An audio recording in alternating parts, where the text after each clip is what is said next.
días a todas y a todos para continuar con este ciclo de conferencias magistrales Nuevos Paradigmas de la Educación en México, de manera muy especial con nuestra conferencia magistral del día de hoy, Paradigma Socioafectivo en la Educación. Para dar paso a nuestra conferencia, primero voy a mencionar algunos puntos a considerar en el desarrollo de la misma, por favor. Vamos a pedir que todos tengan y todas tengan su micrófono en silencio. Nuestra manera de comunicación será a través del chat, que se encuentra ubicado en el centro de su pantalla de Zoom. Cualquier pregunta o comentario que tengan para realizar, tendrán que hacerlo en este espacio, por favor. Les pedimos mantener su sesión en vista de hablante para mejorar la experiencia en la charla y de la misma manera que podamos tener nuestra cámara encendida. La duración de la conferencia será de 1 hora. La ponente tendrá los primeros 45 minutos para desarrollar su tema. El espacio de preguntas y respuestas tomará los 5 minutos al final de la sesión. Vamos a mencionar las 5 preguntas más frecuentes que se vayan presentando. Si alguno de los participantes en esta conferencia tiene alguna situación técnica que resolver, les pedimos que se vayan al chat directamente con apoyo técnico, por favor. El día de hoy nos es muy grato que estén todos y todas reunidos aquí para escuchar la conferencia Paradigmas Socioafectivos en la Educación a cargo de la doctora Ximena Chao Rebolledo. Ella es especialista de educación socioemocional, psicología educativa y procesos de enseñanza y aprendizaje. Es doctora en psicología educativa y del desarrollo por la UNAM. Estudió la maestría en psicología en la Facultad de Psicología de la UNAM y la maestría en psicología en la New York University. Es licenciada en física por la Universidad de las Américas Puebla. Ha sido asesora en materia educativa de la Coordinación General de Educación Intercultural y Bilingüe y de la Dirección General de Educación Superior para Profesionales de la Educación de la SEP, así como del Consejo Nacional para el Fomento Educativo, la UNESCO y la UNICEF. También ha fungido como representante regional para América del Norte de la Sociedad Internacional para la Inteligencia Emocional, por sus siglas ISEI, y delegada nacional de la Red Internacional de Educación Emocional, RIEP. Es integrante del Grupo de Investigación en Docencia y Diseño Educativo y Tecnologías de la UNAM y de la Red de Mujeres Unidas por la Educación. Su campo de investigación abarca el estudio de los procesos de aprendizaje y formación de conceptos a partir de un enfoque sociocognitivo y neuropsicológico, así como los procesos de enseñanza y aprendizaje mediados por tecnologías digitales. Es académica de tiempo completo en el Departamento de Educación de la Universidad Iberoamericana, Ciudad de México. Desde hace más de 17 años, es profesora de la Universidad Iberoamericana en el Departamento de Educación y en el Departamento de Psicología. Doctora Chao, es un placer, un gusto para nosotros tenerla aquí y que pueda compartir con nosotros. Le dejo el micrófono. Muchas gracias y sea bienvenida a la Universidad de Colima. Muchísimas gracias, maestra Graciela, y muchísimas gracias a las autoridades y a todos los organizadores de la universidad por esta invitación. Me da mucha alegría poder estar aquí nuevamente conversando con todas y todos ustedes sobre este tema. Además, quiero decirles que este año cumplimos 10 años de haber empezado a hablar de educación emocional en México y creo que, bueno, pues eso está ahí como todavía una posibilidad de diálogo, una posibilidad de implementación y sobre todo una posibilidad de poner a trabajar es la importancia que tiene este concepto de socioafectividad o bienestar o educación emocional en todos los niveles educativos y sobre todo después de la pandemia que vivimos hace algunos años, que fue durante este tiempo que tuve el gusto de estar aquí en alguna de las jornadas de formación, si no mal recuerdo, creo que fue por ahí del 2021, que estuve por acá con la Universidad de Colima.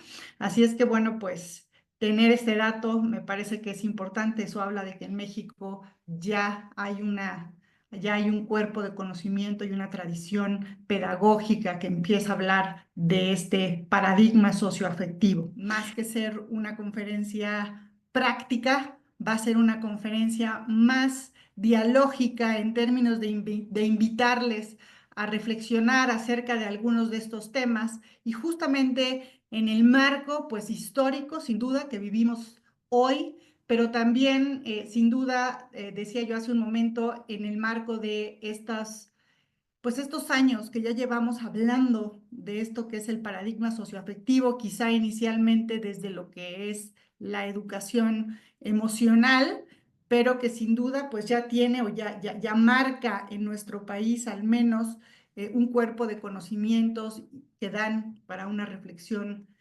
importante para quienes hacemos educación, sin duda. Entonces, pues sin más, me gustaría dar paso a esta conferencia. Me permito compartir mi pantalla. Permítanme, por favor. Ah, pues ya está, y ahora en modalidad de presentación. Bueno, para iniciar esta conferencia, bueno, pues me gustaría tocar estos puntos antes de llegar a una breve conclusión, más bien discusión para compartir con ustedes y iniciar con esta cita de la filósofa catalana Marina Garcés, que nos dice: no basta existir para ser. Y aunque es muy cortita esta cita y aunque tiene muy poquitas palabras, dice muchas cosas. Y me parece que la intención del paradigma socioafectivo es justamente detenernos un momento y pensar en este tipo de reflexiones como las que nos comparte esta filósofa. Así que les invito como primer momento dialógico, y podemos compartir en el chat, ¿cuál es la diferencia entre existir y ser? ¿Por qué Marina Garcés nos hace esta anotación tan importante?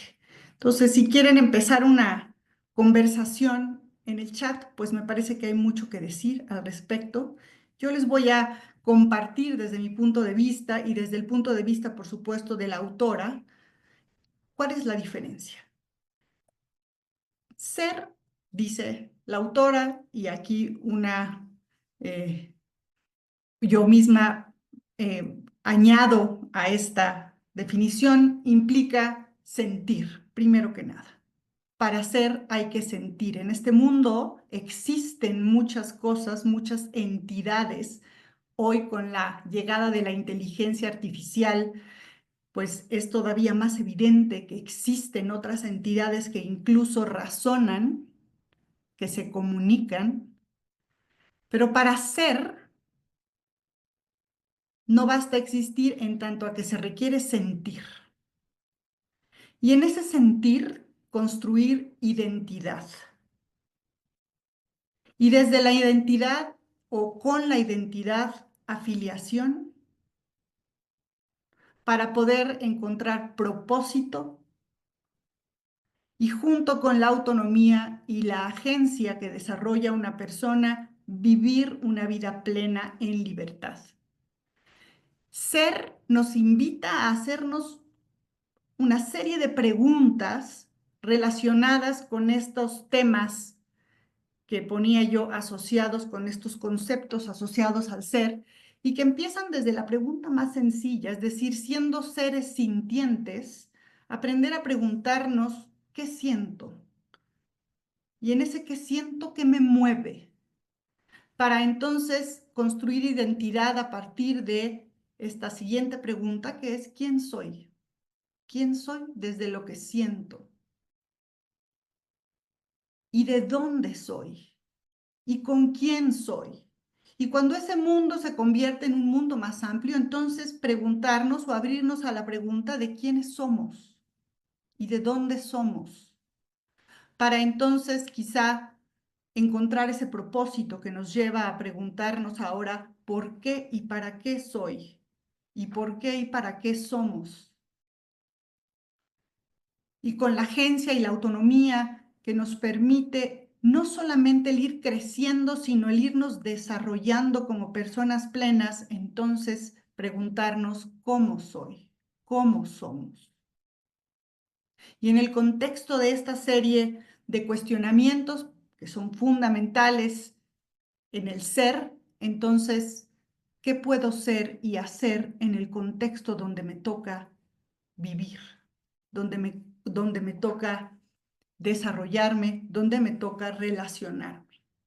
Y lo cierto, nos dice también Marina Garcés, que este ser, esta posibilidad de cuestionarnos y buscar respuesta a estas preguntas fundamentales, tiene una relación importantísima con la acogida, es decir, con la idea de que venimos a este mundo a ser con otros, con otras, y que entonces para ser necesitamos justamente ser acogidos por esas otras, por esos otros, en los distintos momentos de nuestra vida. Y por supuesto, si pensamos en el desarrollo de una persona, pues vamos entendiendo que esta acogida inicial, bueno, pues seguramente en la mayoría de los casos se da a partir de la familia, de nuestro padre, de nuestra madre, ¿verdad? Somos acogidos por un núcleo familiar, pero a lo largo de la vida la acogida se va volviendo distinta, va también cambiando y se van abriendo nuevos espacios de acogida. Y eso nos lleva ahora a hablar de la educación en términos de cómo la educación debe ser o se debe posicionar como un lugar de acogida. Un lugar de acogida para enfrentar justamente el existir, es decir, el estar ya aquí y el ser en un mundo complejo y complicado. Es decir, el mundo que vivimos hoy, incluso a un par de años después de la primera vez que tuvimos la oportunidad de dialogar con la Universidad de Colima, el mundo ha cambiado muchísimo. Este es un mundo que le hemos llamado pospandemia, le hemos llamado el mundo de la posverdad, ahora le llamamos ya no solamente el mundo de la información, sino la era de la inteligencia artificial. Es un mundo que parecería que se nos viene encima con una serie de retos importantes, de retos que están ahí y que probablemente nos van a cambiar y sobre todo a las generaciones futuras la forma en la que hemos concebido, vivido y organizado ese lugar en donde existimos y nos disponemos a ser. No tengo que mencionar muchos retos porque me parece que algunos son evidentes y son importantes. ¿Sí? Mencionaba yo la inteligencia artificial, la llegada de la inteligencia artificial generativa, ¿verdad? La aparición en el escenario educativo del chat GPT, cómo eso va a potencializar otras situaciones que ya estaban ahí, como las noticias falsas en esta era de la posverdad también, cómo contribuyen estas tecnologías al debilitamiento de las democracias, al surgimiento de los populismos y los autoritarismos y cómo eso genera polarización de todo tipo. Y si encima de todo ponemos la crisis climática, tenemos un caldo bastante complejo y complicado para existir, pero también para ser. Es ahí en donde la pregunta acerca de cuál es el propósito de lo que hacemos nosotras, nosotros educadores, desde la universidad, desde el colegio, desde el bachillerato, incluso desde el preescolar, si me lo permiten, cobra una gran relevancia en este momento. Decía yo hace un momento que la educación entonces debería de apuntarse a ser ese puerto de acogida que abre las puertas a niños, jóvenes, adolescentes, estudiantes, profesionales, a lo largo de sus vidas.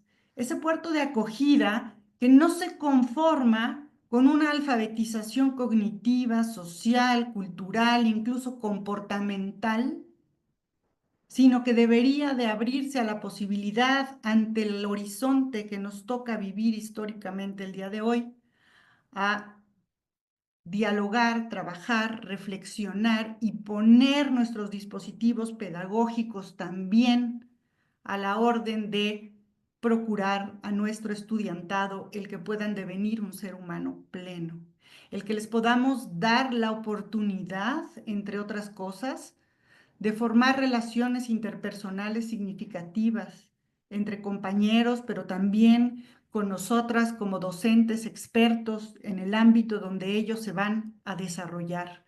De tal suerte que en esa relación se construya y sobre todo autonomía y pensamiento crítico, que escuchemos sus voces al tiempo que ellos conversan con nosotras, con nosotros, y que en esa conversación entonces pueda surgir vestigios o lucecitas para construir una vida con sentido y responsabilidad ética, sabiendo que las herramientas con las que hoy cuentan para construir conocimiento se requieren manejar justamente con esa mirada crítica y con ese sentido de responsabilidad, no solamente para quedar bien o cumplir bien con ciertas normativas o morales, sino por el bien y sobre todo de su propio proceso de ser.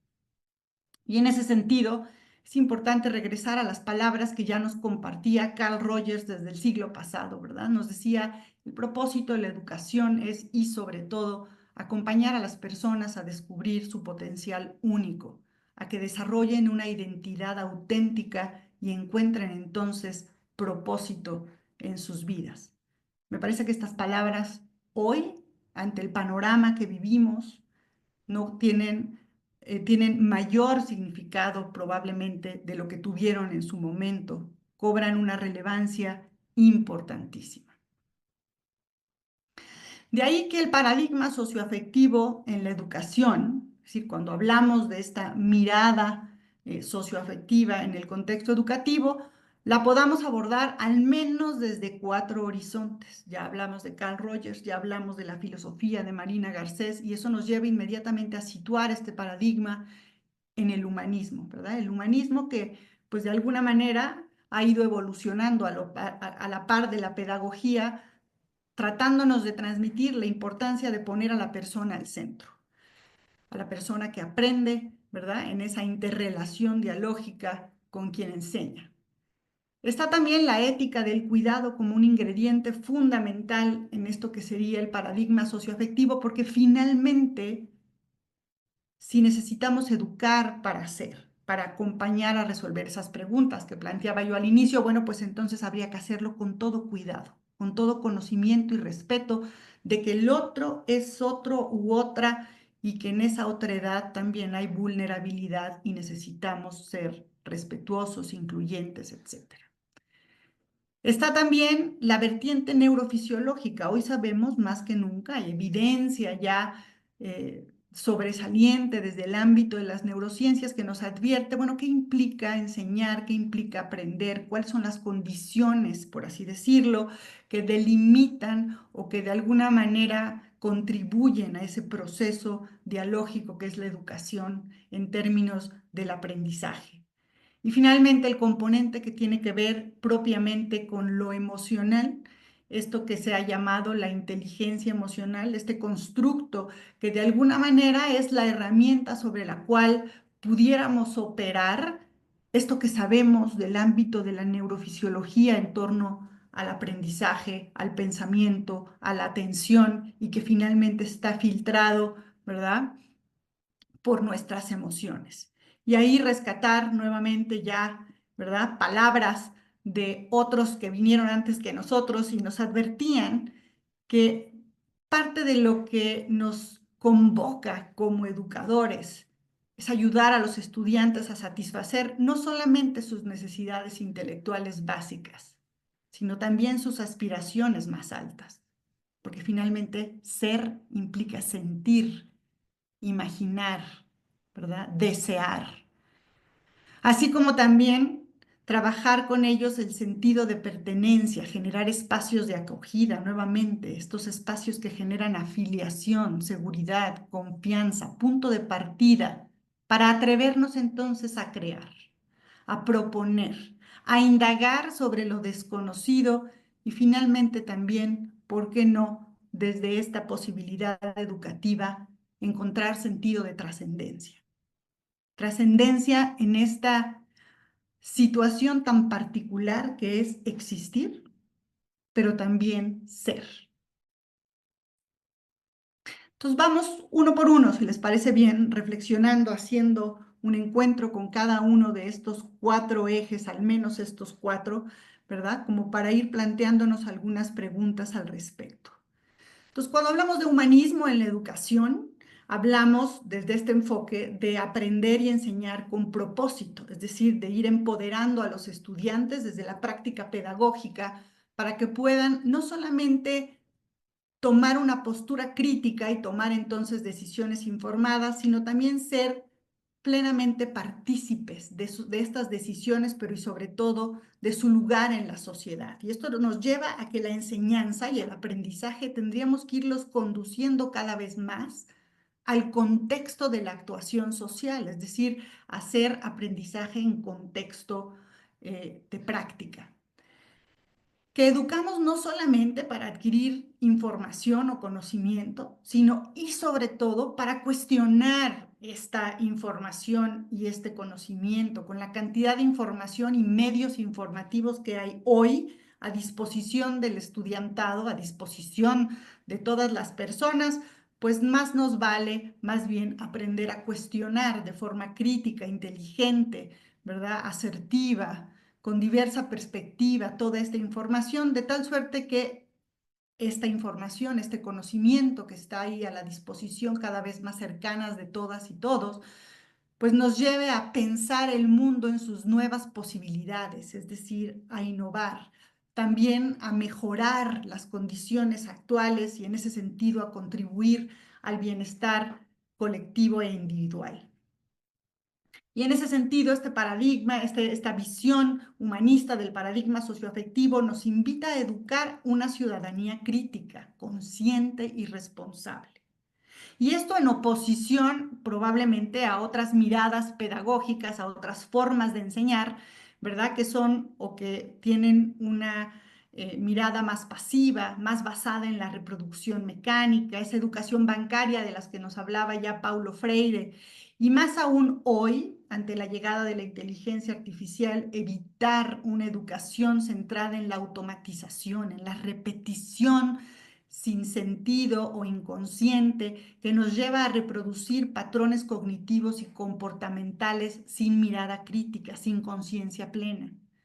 Desde esta dimensión del paradigma socioafectivo, desde la dimensión humanista, bueno, la invitación a nosotros como docentes es a preguntarnos cómo priorizamos lo humano en un mundo cada vez más mediado por la tecnología. ¿Qué quiere decir y qué querrá decir hacia el futuro y por lo tanto cómo lo implementamos desde lo pedagógico y lo educativo, el ser humano?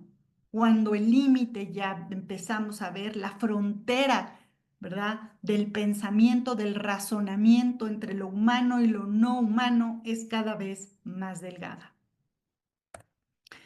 Si pensamos ahora en la dimensión de la ética del cuidado, bueno, podríamos sintetizar este acercamiento o podríamos visualizarlo como que implica aprender con otra u otro y aprender de lo otro que hemos dejado muy olvidado, lo otro que damos por sentado como el contexto de facto de la existencia, pero que rara vez preguntamos o nos preguntamos cómo contribuye al ser eso otro que también está vivo, la naturaleza, los otros seres vivos, cómo contribuyen a que yo pueda ser.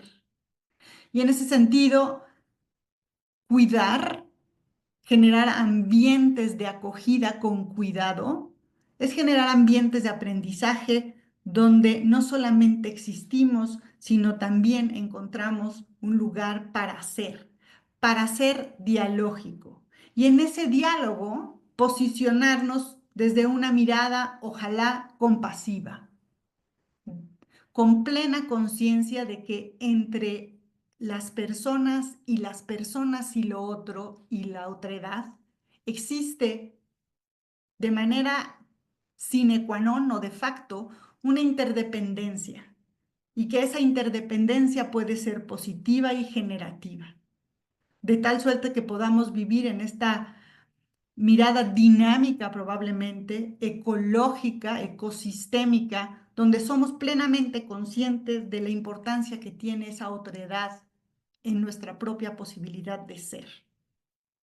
En ese ambiente dialógico debiera de prevalecer el respeto y el cuidado por uno mismo, es decir, la ética del cuidado también se aplica a mí misma, a mí mismo, ¿verdad?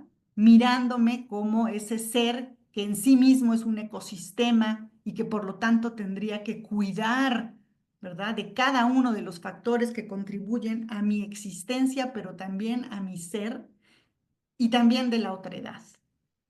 Y ahora en contraposición, en ese sentido, a otros espacios de enseñanza-aprendizaje en donde se da consciente o inconsciente de forma explícita o implícita la discriminación, la exclusión o simplemente otra forma de violencia que es la indiferencia, ¿verdad? El no darme cuenta o no querer darme cuenta justamente de esa interdependencia o buscar mirar a todo mundo como si fuera la misma persona, la misma cosa, el mismo otro, sin reconocer pues justamente esa diferenciación, esa apreciación única de cada una y cada uno de nosotros. Aquí la invitación como pregunta reflexiva es, ¿cómo podemos contribuir al desarrollo pleno de las personas al mismo tiempo que cuidamos del resto?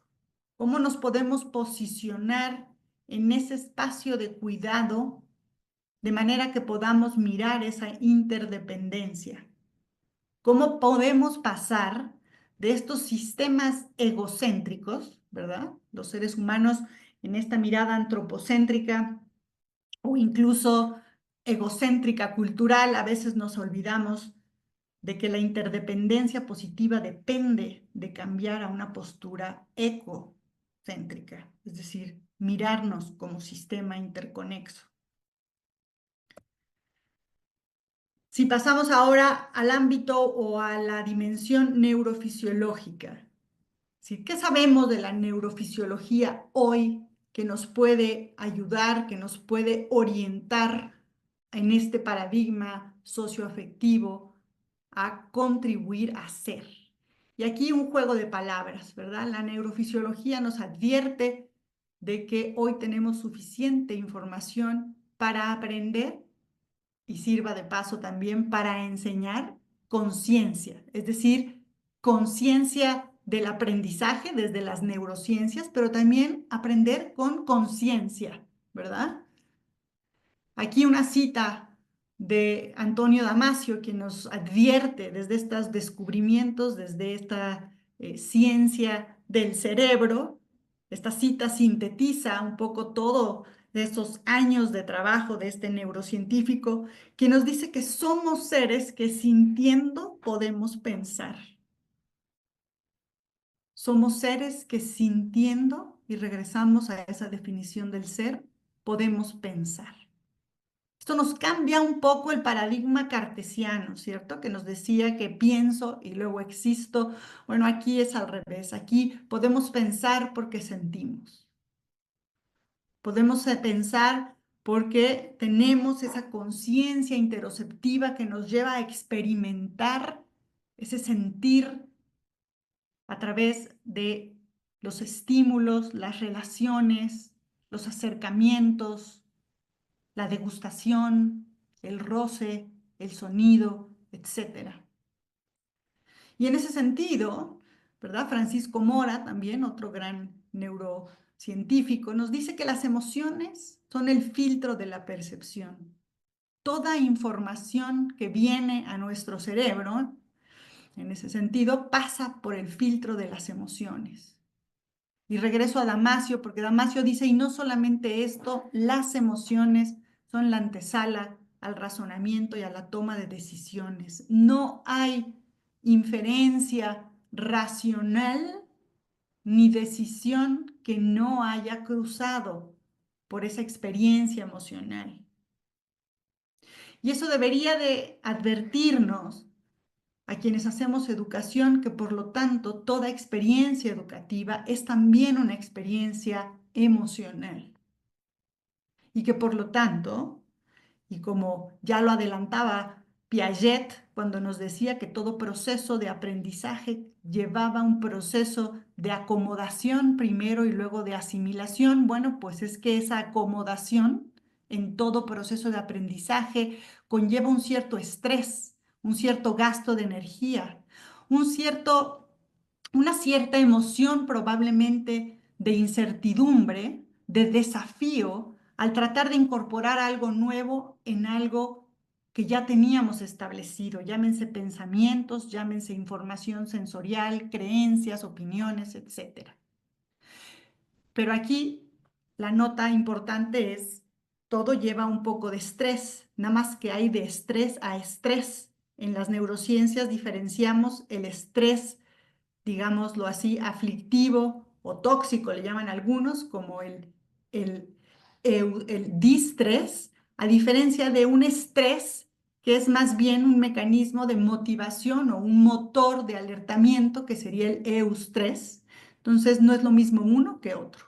Y en ese sentido, no es lo mismo el estrés que puede generar un ambiente de aprendizaje donde se despierta la curiosidad, que uno en donde derivado de no tomar en consideración conocimientos previos, bagajes culturales previos del estudiantado, o bien por la saturación o la densidad del currículo genera angustia o confusión. Y en el peor de los casos, irritación o enojo. Entonces, no es lo mismo un estrés que otro. Sí que va a haber estrés, inevitablemente, pero escojamos el tipo de estrés. De esto nos advierten las neurociencias del aprendizaje. Nos dicen que el aprender emociona, pero que la educación, es decir, ese proceso pedagógico explícito de enseñanza, bueno, pues a veces estresa y no siempre de la mejor manera, o aburre, que es otro tipo de manifestación del estrés, ¿verdad? El cerebro se desconecta.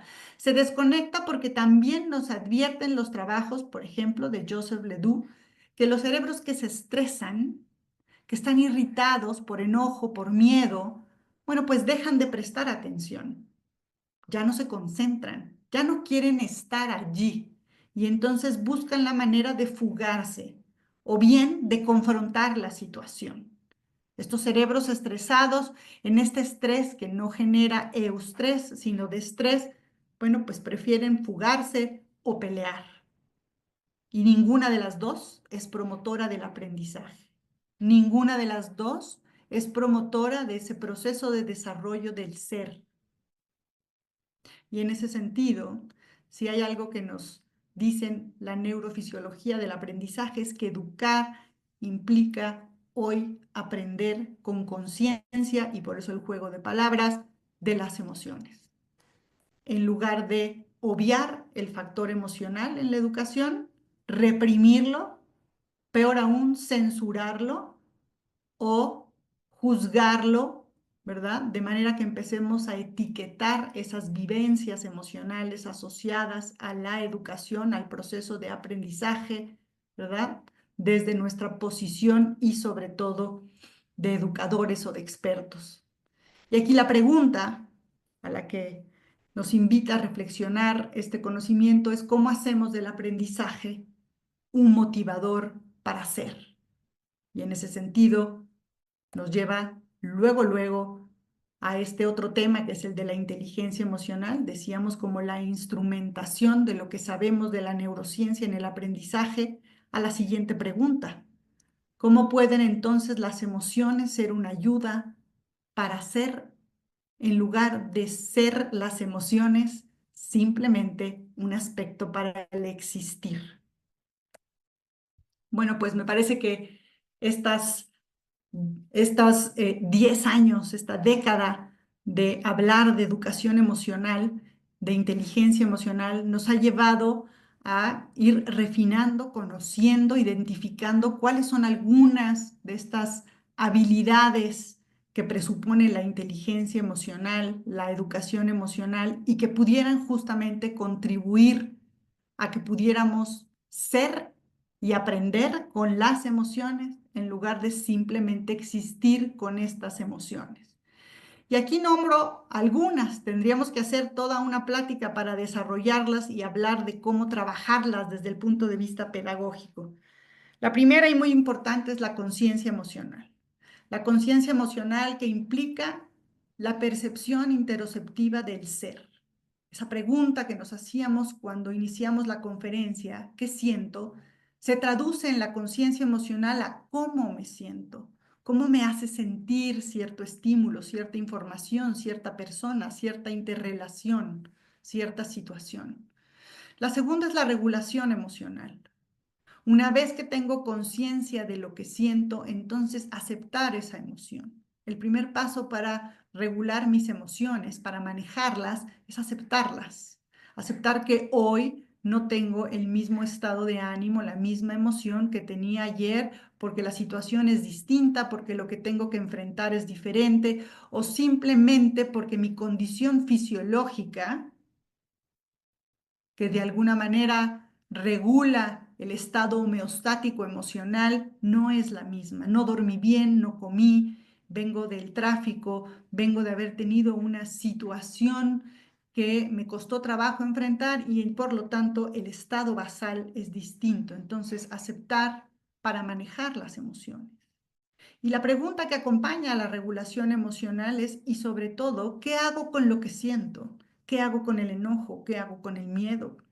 ¿Qué hago con lo que siento y que a veces incomoda? Seguida por cómo me calmo, si fuera el caso. Es decir, si ahora estoy muy irritada o muy asustada, e incluso la tensión muscular, el ritmo cardíaco me sobrecogen, ¿verdad? Son más de lo que puedo eh, soportar o utilizar para manejarme de manera apropiada. Entonces, ¿cómo me calmo? ¿Cuáles son algunas técnicas? ¿En qué me apoyo? O quizá la pregunta es a la inversa, ¿cómo me activo? ¿Cómo me activo, por ejemplo, en aquella época de la pandemia, cuando ya estábamos lánguidos de haber estado en casa tanto tiempo, ¿verdad? Sentados frente al Zoom, en clases a distancia, sin ver a nuestras amistades, ¿cómo me activo? ¿Cómo me puedo sacudir ahora la tristeza? ¿Verdad? ¿Cómo me sacudo esas emociones que a diferencia de estas otras que me irritan, que me exaltan, me ponen en un estado de languidez? Y finalmente, la regulación emocional también quiere decir, cuando la trabajo con mis estudiantes, yo misma, quiere decir aprender a reconocer cuándo necesito ayuda, cuándo ya no puedo yo sola, yo solo manejar mis emociones. Y los docentes deberíamos de estar conscientes de que nuestro estudiantado en ocasiones necesita ayuda, que nuestros colegas, nuestras colegas necesitan ayuda emocional. A lo mejor no soy yo la persona que lo va a brindar, pero saber como institución, sobre todo, que necesitamos construir estructuras que permitan brindar ayuda. Y después la autonomía emocional que me advierte, ¿verdad? Que yo soy el augura, el piloto de mis emociones y mis relaciones. Y eso me lleva a preguntarme acerca de cómo vivo el apego, cómo construyo las relaciones afectivas. ¿Son de dependencia o son de un apego positivo, en donde hay una interdependencia positiva? Y luego, ¿cómo enfrento mis miedos? ¿Desde dónde? ¿Con qué cuento para enfrentarlos? ¿Me sé tranquilizar? ¿Los puedo ver con objetividad o me ganan, me secuestran en ese sentido mi lóbulo frontal y entonces actúo desde la impulsividad? Y la empatía como esa habilidad de la inteligencia emocional que nos permite justamente ser conscientes de la otredad, que convive con esa ética del cuidado, que en la medida en la que soy más consciente del otro, de la otra, de cómo se siente esa persona, ese animal o ese ser vivo, también actúo con una mayor ética del cuidado. Y finalmente esa empatía también que me ayuda a entender si el otro necesita ayuda y cómo puedo yo ayudar. Y las habilidades para relacionarnos, que empiezan por la comunicación, el trato respetuoso y la posibilidad de ser incluyente y actuar siempre de forma pacífica. Y entonces cuestionarnos en nuestra convivencia, ¿verdad? Entre colegas, con nuestras y nuestros estudiantes, en mi entorno incluso familiar, cómo me expreso. ¿Cómo me expreso? ¿Cómo hablo? ¿Y cómo escucho? Es decir, ¿le doy la palabra al otro o lo interrumpo o lo anticipo? ¿Y yo cómo hablo?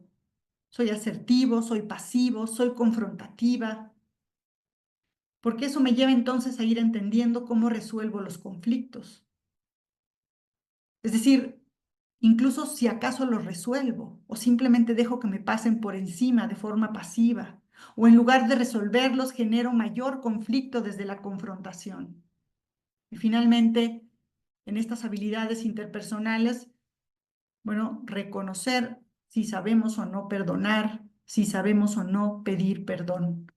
Todas estas habilidades que nuestro estudiantado también va a necesitar para resolver esos enigmas, esos retos del ser y no solamente del existir.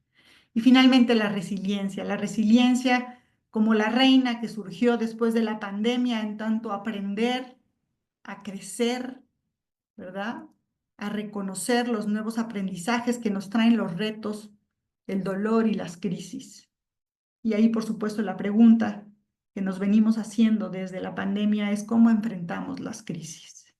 Y en el ámbito educativo, ¿cómo aprendo del fracaso o del error? ¿Cómo acompaño a mis estudiantes a que aprendan de aquello que no sale a la primera, de aquello que cuesta trabajo?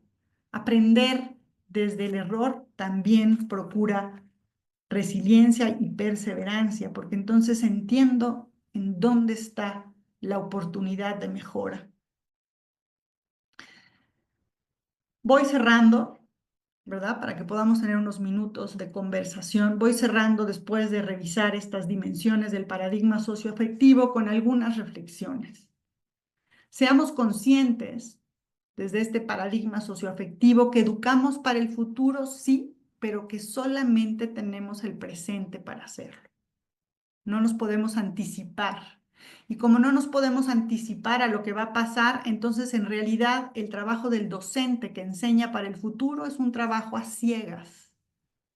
Y lo que entregamos como conocimientos y aprendizajes al estudiantado está igualmente, de alguna manera, incierto. Así es que más nos vale también educar con y para la esperanza.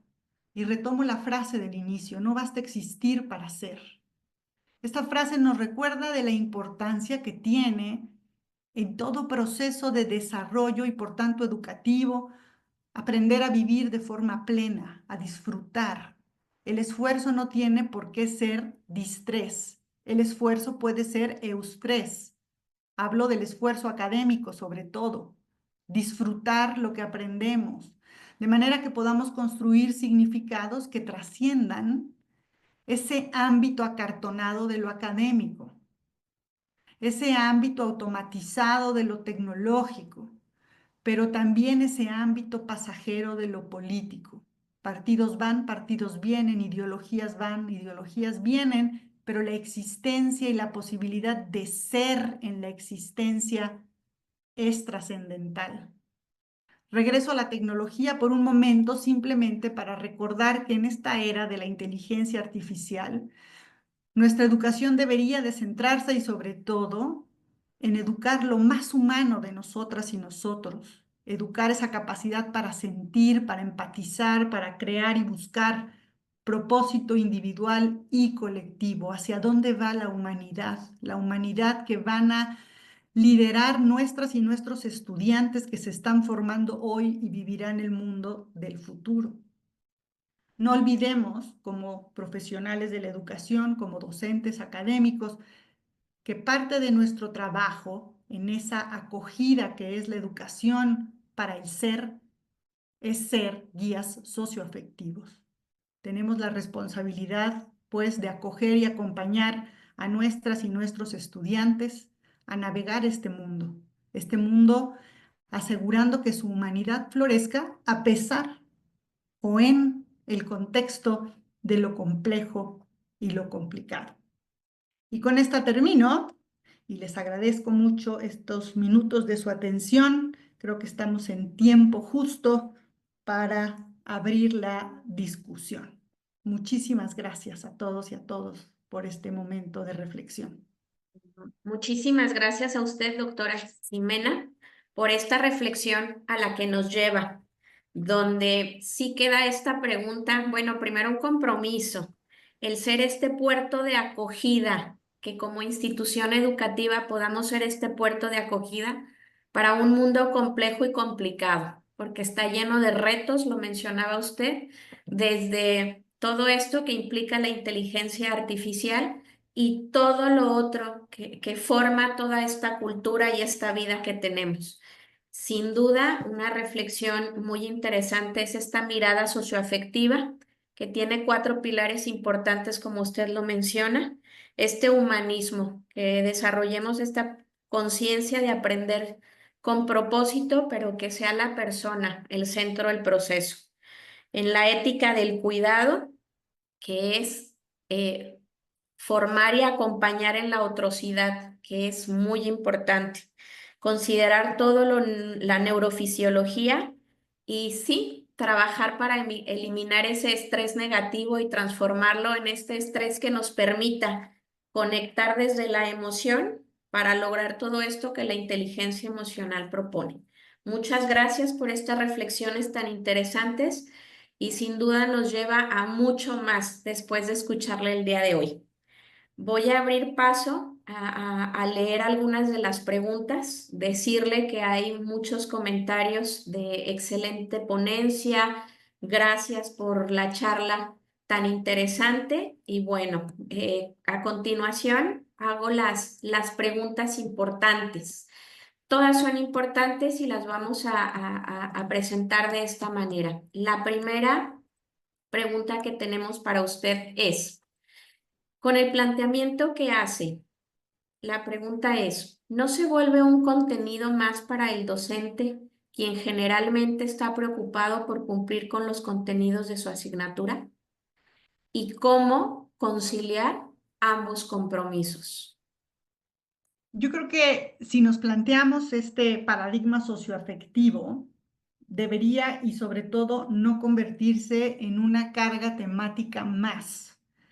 En realidad, la propuesta es que lo hagamos parte de nuestro proceder, por así decirlo, de nuestras acciones pedagógicas. No se trata de enseñar las definiciones, sino de ponerlas en práctica. Es decir, primero, cómo generamos un clima de aula, un ambiente de aprendizaje, de acogida, en esto que he definido yo como ese ambiente de acogida, que considera, entre otras cosas, la ética del cuidado.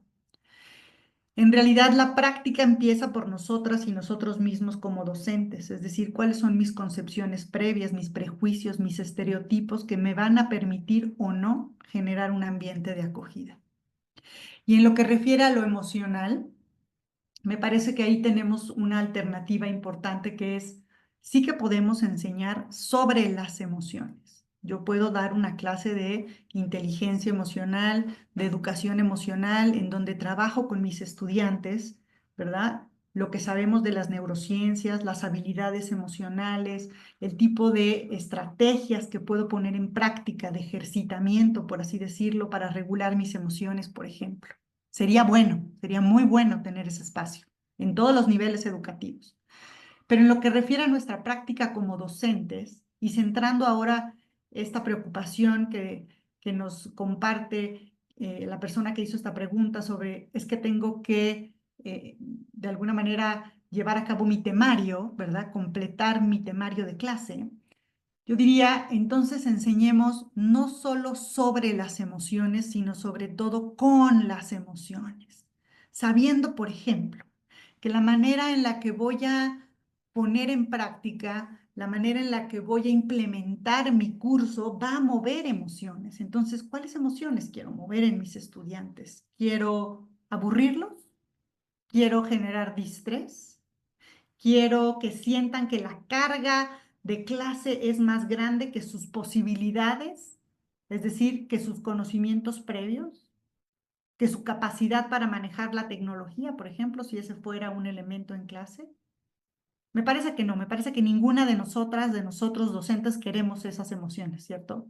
Más bien queremos despertar emociones de interés, de curiosidad, ¿verdad? Sí que va a haber dificultades, pero si las enfrentamos desde la curiosidad, desde el quiero saber más, desde esta sensación de reto, pero ahora de eustrés, es decir, de interés por resolver el reto, ese estrés productivo, bueno, pues entonces tengo que ser muy ágil yo como docente para saber que ciertas prácticas pedagógicas generan más ese tipo de emociones que otras. Que si mi clase solamente es de repetición y reproducción, de talacha, ¿no? Bueno, pues entonces a lo mejor voy a generar más distrés que eustrés. Pero que si mi clase es más en términos de proyectos, análisis de casos, una participación dialógica entre el estudiantado, a lo mejor algún proyecto creativo donde pueden expresar sus propios intereses, bueno, pues probablemente sí que habrá estrés, pero será otro tipo de estrés. Entonces, no se trata de llevar la teoría de esta reflexión al espacio de enseñanza y aprendizaje, sino más bien apropiarnos de esa reflexión nosotras y nosotros de docentes para que lo que suceda en el ambiente de clase, ahí donde voy y dejo mi temario, bueno, pues contemple estas dimensiones a la hora de la práctica pedagógica. Excelente, muchas gracias. Y con esta respuesta, bueno, ha dado paso a la respuesta de algunas otras preguntas como cómo hacerlo cuando ya no hay una interacción directa, porque ya hay clase en línea, desde dónde parte este enfoque. Entonces, muchas gracias. Pero le voy a hacer una pregunta y dice, ¿cómo se puede promover que las y los docentes desarrollen los valores y comportamientos de este enfoque?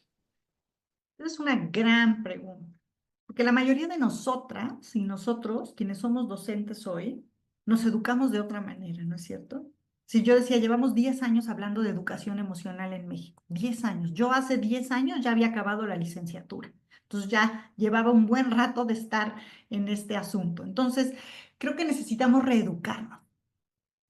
Y en el espíritu del cambio vertiginoso que tiene, el cambio vertiginoso histórico que ha tenido la información, el conocimiento, la tecnología, la y el docente tendríamos que tener consciente siempre que hay una necesidad constante de reeducarnos, a veces de reaprender, a veces de aprender más, pero a veces, y esto es lo más difícil, ¿verdad? De desaprender, y esa nos cuesta más trabajo porque tenemos, sobre todo quienes tenemos muchos años repitiendo, ¿verdad? Nuestros patrones conductuales, cognitivos, incluso emocionales, nos cuesta trabajo desaprender. Entonces necesitamos tomárnoslo en serio, las instituciones educativas, la formación profesional continua, el que necesitamos empezar por probablemente una educación emocional del docente. ¿Cómo hace el docente para regular su propio estrés? Porque lo que no se tiene no se puede llevar al espacio educativo, ¿verdad?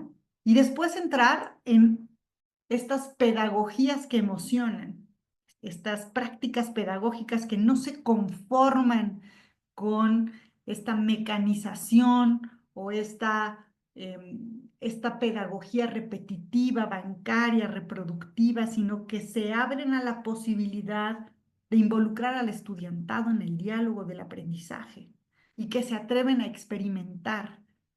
Ese tendría que ser un proyecto institucional, ¿verdad? De reeducación o de educación continua del profesorado, además de darnos permiso para experimentar, ¿verdad? Acompañarnos incluso. Entonces, creo que ese es algo que como instituciones educativas lo tenemos que pensar de forma integral para que el docente pueda formarse en toda esta paradigma socioafectivo. Muy bien. Ahora la pregunta dice, ¿qué aspectos considera clave para fortalecer la ética del cuidado entre el estudiantado? Esto considerando escenarios como conflictos asociados al uso inadecuado de redes sociales. Aquí ya llegamos a un punto muy vertiginoso, ¿verdad? Porque le soltamos las redes sociales a los jóvenes sin saber cuál iba a ser la consecuencia. Y entonces hoy tenemos cyberbullying, hoy tenemos la ley Olimpia, hoy tenemos un montón de cosas que no teníamos en el radar cuando esto inició y que simplemente se empiezan a agravar o a volver más agudas con la llegada de la inteligencia artificial. Es más importante que nunca llevar este concepto de la ética del cuidado a los espacios de enseñanza y aprendizaje. Hay que ponerlo incluso o ilustrarlo, por así decirlo, dentro de lo que trabajamos en nuestro espacio educativo. Seguramente habrá algunas asignaturas, algunos temas que se presten más que otros para trabajarlo, pero sin duda como parte de las reglas de convivencia que todo docente debería de poner en su espacio de aprendizaje, debería de estar esta idea de ética del cuidado, esta idea de saber que todas y todos somos vulnerables de alguna manera y por lo tanto nos debemos ese respeto, esa consideración, y que todas y todos somos diversos y que por lo tanto nos debemos, pues precisamente, esa posibilidad de respeto y de cuidado. Y en lo que refiere a las redes sociales y sobre todo en las publicaciones que están orientadas al cyberbullying, bueno, pues yo diría que empecemos por explicar las consecuencias que esto tiene a nuestros estudiantes. Hagamos un proceso de alfabetización de la ética del uso de redes sociales. ¿Qué consecuencia tiene dejar cierta huella en el ámbito digital?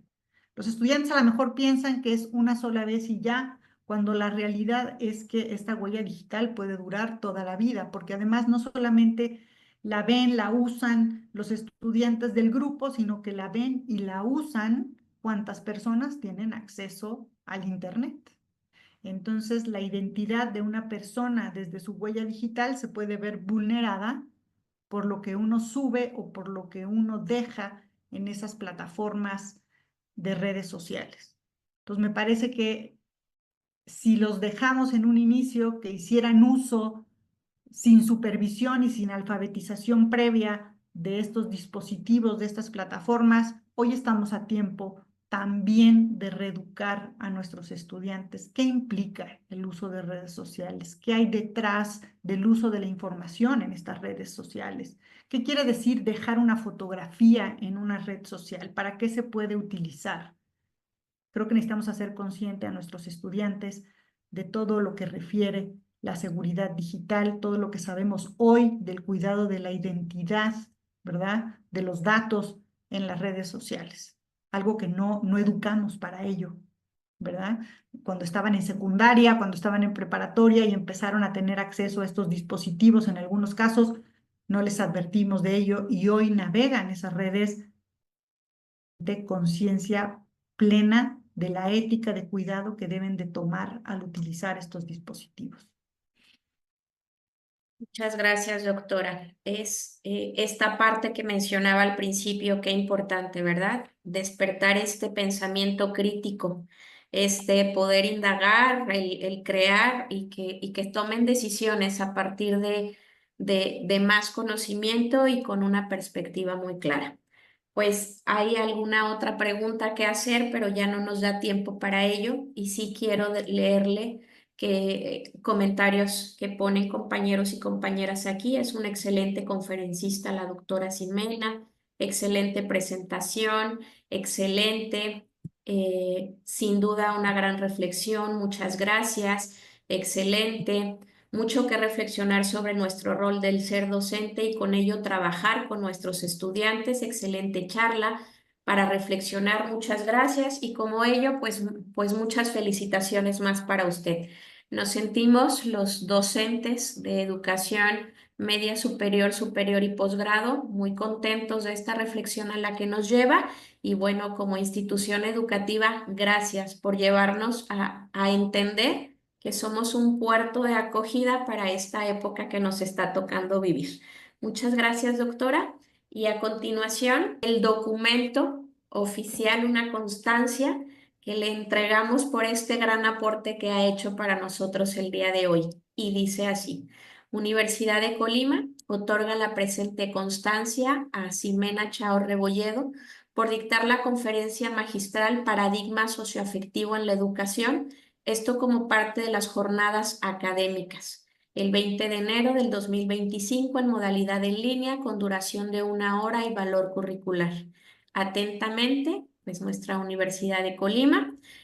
Y firma la doctora en arquitectura Marta Eugenia Chávez González, directora general de Desarrollo de Personal Académico. Doctora, un placer escucharla y que nos haya acompañado a esta reflexión. Muchas gracias. Muchísimas gracias a todas y todos ustedes. Yo quiero recuperar un comentario del chat. Por ahí alguien puso, hay unos materiales muy interesantes que se hicieron hace algunos años en el portal de Constrúyete. Es verdad, llevamos 10 años haciendo materiales para trabajar estos temas. Está también la página de la RIEB, ¿verdad? La Red Internacional de Educación Emocional y Bienestar. Visítenla, tiene materiales gratuitos. Y finalmente dejé por ahí en mi presentación nuestro sitio web en la Universidad Iberoamericana, www.idea.ibero.mx. Ahí también hay materiales para empezar a trabajar esta perspectiva socioafectiva en la educación, todo de acceso gratuito. Fue un gusto estar con ustedes. Les agradezco mucho la invitación y ojalá podamos seguir dialogando sobre este y otros temas más adelante. Muchas gracias. Gracias a todos y todas y los esperamos el día de mañana con la conferencia en turno. Gracias, buen día para todos. Hasta luego. Gracias, doctora Ximena. Gracias por Hasta luego. participar. Gracias, doctora Marta. Nos vemos pronto.